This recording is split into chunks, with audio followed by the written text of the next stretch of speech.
तमाम हुई ताकि नविश्ता पूरा हो तो कहा कि मैं प्यासा हूँ।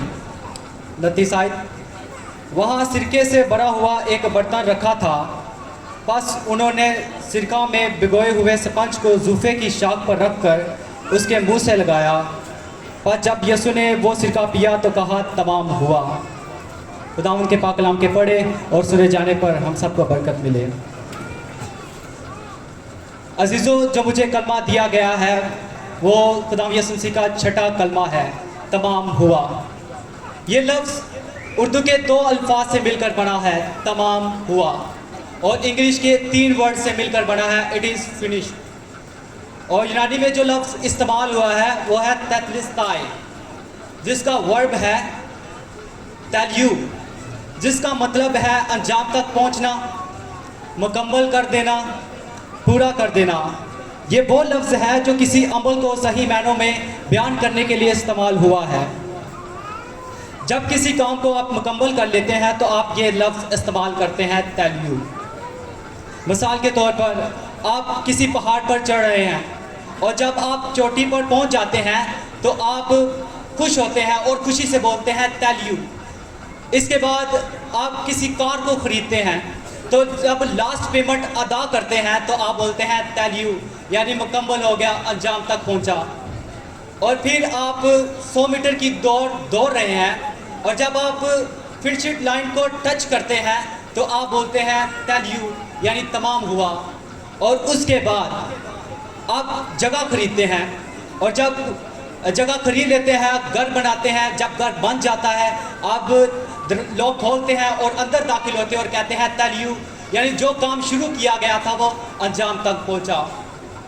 इसी तरह बाइबल मुकद्दस में खुदावन ने 7 दिन में पूरी कायनात तख्लीक की। पैदाइश 2 बाब 2 आयत के मुताबिक, जिसमें यूँ लिखा है कि खुदावन ने अपने काम को जिसे वो करता था 7वें दिन ख़त्म किया। और इसी तरह मेरे यीशु मसीह ने जिस काम को बाप ने उसे सौंपा था मुकम्मल किया। खुदावन ने 7 दिन में पूरी कायनात को तख्लीक किया और जब सब कुछ बना चुका तो खुदा ने आदम और हवा को बनाया और उनको नरो नारी पैदा किया और उनको बाग अदन में, जो मशरिक़ की तरफ खुदा ने बाग लगाया था, उसमें रखा ताकि वो उसकी निगहबानी और बागबानी करें। और फिर वहाँ पर खुदा ने 2 दरख्त लगाए, एक दरख्त ज़िंदगी का दरख्त और दूसरा मौत का दरख्त। और फिर एक कानून जारी किया कि बाग के हर दरख्त का फल खाना है, लेकिन वो जो नेक व बद की पहचान के दरख्त का फल है वो नहीं खाना। लेकिन इंसान ने क्या किया? पैदाइश 2 बाब 17 आयत के मुताबिक खुदा ने कहा था कि अगर तूने ये फल खाया सो तू मरा। मगर आदम और हवा ने नाफरमानी की और शैतान के बहकावे में आकर फल खा लिया और गुनाहगार और नाफरमान बन गए। फिर ऐसा हुआ कि खुदा और इंसान के दरमियान दूरी पड़ गई और वो राब्ता ख़त्म हो गया जो नाफरमानी करने से पहले था।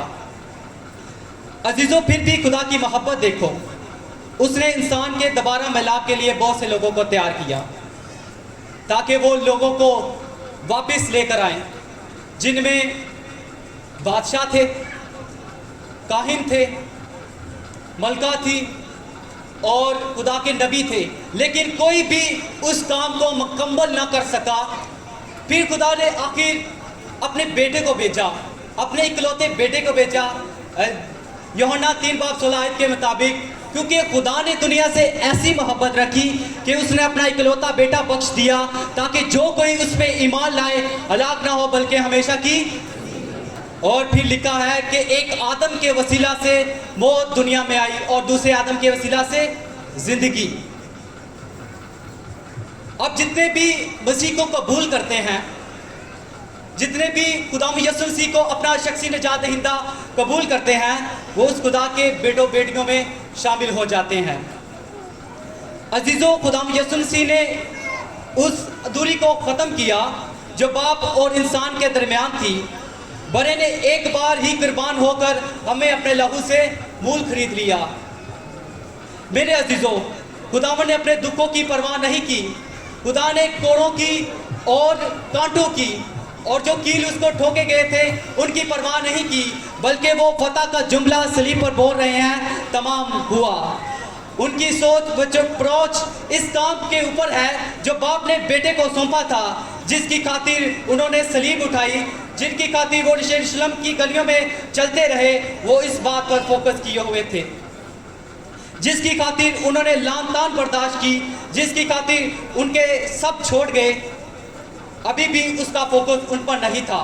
अजीजों, मेरे खुदा का फोकस उस काम की तरफ था जिसकी वजह से वो आसमान को छोड़कर जमीन पर आया। और इसके बारे में लिखा है कि ताकि तुम जिंदगी पाओ और कसरत से पाओ, इसलिए खुदा यीशु मसीह जमीन पर आए। अब जो यीशु मसीह बोल रहे हैं तमाम हुआ, यानी मौत तेरा जोर तमाम हुआ। अब बलीस को भी पता चल गया कि शिकस्त मेरी है। बलीस को भी पता चल गया अब शिकस्त मेरी होगी है, क्योंकि खुदा ने वो काम पूरा कर दिया है। यीशु ने तमाम हुआ कहकर हमारे लिए बहाली का ऐलान कर दिया। हालेलुया। वो रिश्ता जो टूट गया था अब बहाल हो गया था, जो ताल्लुक खत्म हो गया था वो मेरे और आपके लिए बहाल हो गया। अजीजों, मेरे खुदा ने सलीब पर फतह का ऐलान किया। लिखा है कि जब यीशु ने जान लिया कि अब सब तमाम हुआ ताकि नविश्ता पूरा हो, यानी जब यीशु ने जान लिया जिस मकसद के लिए मैं भेजा गया हूँ वो अब पूरा हो गया, तो मसीह ने कहा तमाम हुआ। अब मैं उन लोगों से मुखातिब हूँ जो ईमानदार हैं, जो खुदावंद के साथ चलने वाले हैं, और जो नहीं चलने वाले, जिन्होंने अपना शख्सी निजात दहिंदा खुदा को कबूल नहीं किया, जो नाम के मसीह हैं, उनके लिए ये नारा है, वो इस नारे में शामिल हो जाएं अजीजों, कि तमाम हुआ। आज मैं आपको बताना चाहता हूं कि हमारे खुदा ने फतह पाई है। अब्रानियों 2:14 आयत के मुताबिक लिखा है, ताकि मौत के वसीला से उसको जिसे मौत पर कुदरत हासिल थी, यानी इब्लीस को तबाह कर दे। आपको पता है इब्लीस तबाह करने वाला है, बर्बाद करने वाला है, मगर मेरे खुदा ने उस पर फतह पाई है। हालेलुया। अब जो कोई उसको खुदा मान लेता है वो उस तबाह करने वाले से बच जाता है। अब अजीजों, अब आप पर कोई वबा का असर नहीं है। अब तू ना रात की हैबत से डरेगा, ना दिन को उड़ने वाले तीर से, ना उस वबा से जो अंधेरे में चलती है। तुझ पर कोई आफत नहीं आएगी और कोई वबा तेरे खैमा के नजदीक ना आएगी। अजीजों, सबसे बड़ी फतह ये है, मौत की कुव्वत तमाम हुई। अब उसके पास जोर नहीं कि वो तुझे अपनी गिरफ्त में ले। आपका यीशु मसीह मौत पर गालिब आया है। मुकाशवा में लिखा है, मुकाशवा 1:18 आयत के मुताबिक, मैं मर गया था, मुझे उसको देने और फिर लेने का अख्तियार है। मैं मर गया था मगर अब्दुल अलबाद जिंदा रहूंगा।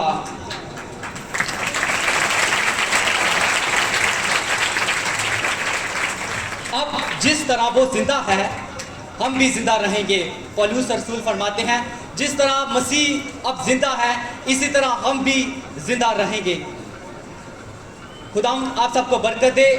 आप अपने साथियों को तसल्ली दें, जो आपके पास हैं उसको ज़रूर सुनाएं और इसको ये पैगाम दें कि यीशु ने मेरी तमाम बीमारियों को, मेरे तमाम दुखों को, मेरे तमाम रोगों को तमाम कर दिया है। मेरा ईमान है जब आप मसीह में चलेंगे शादमान होंगे और शादमानी आपके अंदर से फूट निकलेगी। मेरे अजीजों, मेरे और आपके खुदा ने मौत और कब्र पर फतह पाई है। अगर हम देखें करंथियों 15 बाब और उसकी 54 और 55 आयत के मुताबिक, तो लिखा है, तो वो कौल पूरा हुआ होगा जो लिखा है कि मौत फतह का लुकमा हो गई। ए मौत तेरी फतह कहाँ रही, ए मौत तेरा डंग कहाँ रहा। मेरे अजीजों, अब हम फतहमंद लोग हैं। अब हम पर मौत का कोई अख्तियार नहीं है। उसने सब कुछ तमाम कर दिया जो हमारे लिए दूरी का बाइस था। अब हम आज़ाद हैं। अब कोई बीमार या दुख हम पर गालिब नहीं, क्योंकि उस पर फतह मेरे यीशु मसीह ने पाई है। हालेलुया। हम जोरदार नारा लगाएंगे, हालेलुया। खुदा आप सबको अपने कलाम के वसीला से बरकत दे।